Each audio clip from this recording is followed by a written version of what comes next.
একটা মেয়ে শ্বশুরবাড়িতে কতটা আশা নিয়ে আসে, কতটা স্বপ্ন নিয়ে আসে যে ওই বাড়িতে গেলে হয়তো বা সুখে থাকা যাবে, কিন্তু এই বাড়িতে সুখে থাকার দুইটা কারণ আছে। একটা হলো শাশুড়ি, একটা হলো জামাই। এই দুইটা মানুষ যদি ভালো হয় না, তাহলে ওই মেয়েটার জন্য এই দুনিয়াটি হয় জান্নাতের মতো।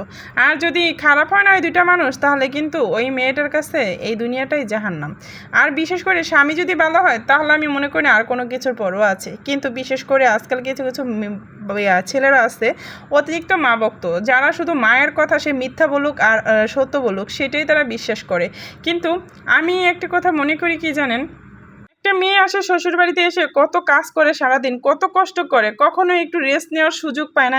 এমনও পরিবার আছে, ফ্যামিলিতে আছে যে সারাদিন বউ এত কাজ করে তবুও তাদের একটু কষ্ট লাগে না। সে কখনো কোনো কাজ করে না, শুয়ে বসে খাচ্ছে, কিন্তু তার কোনো কাউকে করতে দিতেছে না, সারাদিন ওই বউটাকে দিয়েই কাজ করাইতেছে।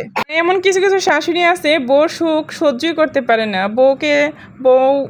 বউর সুখ শান্তি, বউকে একটু কেয়ার করতেছে, বউকে ছেলে ভালোবাসতেছে, যত্ন করতেছে, সেটা দেখলে জৈলা পুরা মরে যাইতেছে। অথচ তার ছেলেও কিন্তু তাকে অনেক ভালোবাসতেছে, অনেক কেয়ার করতেছে, সেটা দেখে তো তার বউ তো জ্বলতেছে না। কিন্তু কেন এত হিংসা কেন? তারা যদি পারতো না তাহলে ছেলেকে বলতো যে বাবা বিয়ে করিস না, আমরা মিলেমিশে একসাথে থাকবো।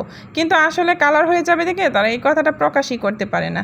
কিন্তু আমি একটা কথা বলি, বেশি যদি খাইতে চান তাহলে হয়তো বা কপালে নাও জুটতে পারে, কারণ এক সময় আপনাদের সময় ছিল, এখন কিন্তু আপনাদের সময় না, এখন বউদের সময়। তাই বউদেরকে একটু সুযোগ দিন, আপনারা কাজ করেন না, ভালো থাকেন, মিলেমিশে থাকেন, ভালোবাসে থাকেন, আপনাদেরকে খাওয়ান পড়ান সব কিছু ঠিকমতো দিবে, আপনারা নামাজ পড়বেন, এখন ভালো কাজ করবেন, সেটাই এখন আপনাদের প্রাপ্য। কারণ আপনারা যদি খারাপ করেন তাহলে বউরও খারাপ হয়ে যাবে একদিন। যে যন্ত্রণা সইতে সইতে একটা মেয়ে কিন্তু যখন খারাপ হয়ে যায় না, তখন কিন্তু দেখা যায় শাশুড়ির কপাল থেকে অনেক কিছু উঠা যায়। তাই ভালো থাকতে চাইলে ভালো কিছু করেন, তাহলে সংসারটা সুখের হবে, সব কিছুই ভালো হবে।